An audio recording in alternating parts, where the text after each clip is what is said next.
સુરતમાં mobile snatching સહિતના વધી રહેલા સતત બનાવ વચ્ચે લિંબાયત પોલીસને બે રીઢા મોબાઈલ સ્નેચરોને ઝડપી પાડવામાં સફળતા મળી છે. લિંબાયત વિસ્તારમાંથી બે મોબાઈલ ફોન સ્નેચિંગ કરનાર રીઢાઓને લિંબાયત પોલીસે ઝડપી પાડી તેઓ પાસેથી સ્નેચિંગ કરેલા મોબાઈલ ફોન કબજે કરવામાં આવ્યા છે. સુરત પોલીસ કમિશનર પમસિંહ ગેહલોત, અધિક પોલીસ કમિશનર બલરામ મીણા અને નાયબ police commissioner doctor Kanand Desai અને ઇન્ચાર્જ મદદનીશ પોલીસ કમિશનર સીયુ પરેવાની સૂચના લઈને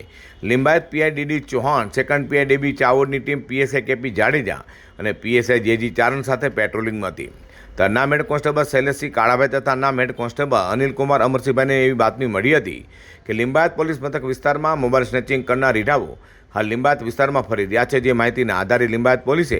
મોબાઈલ સ્નેચિંગના બે ગુનામાં સંડોવાયેલા રીઢાઓ મૂળ મહારાષ્ટ્રના નાસિક જિલ્લાના માલેગાંવ, હાલ લિંબાયત કાંતિનગર સોસાયટીમાં રહેતા નાસિર ઉર્ફે પપ્પમ ઇકબાલ ખાન પઠાણ તથા બીજો મૂળ મહારાષ્ટ્રના જલગાંવ જિલ્લાના મલકાપુર, હાલ લિંબાયત કાંતિનગર સોસાયટીમાં રહેતા સમીર ઉર્ફે ચપ્પટ હબીબ શેખને ઝડપી પાડી તેઓ પાસેથી સ્નેચિંગ કરેલા બે મોંઘાદાર મોબાઈલ ફોન કબજે લઈ બે ગુનાના ભેદ ઉકેલી કાઢી બંને રીઢાઓ વિરુદ્ધ કાયદેસરની કાર્યવાહી ધરી છે.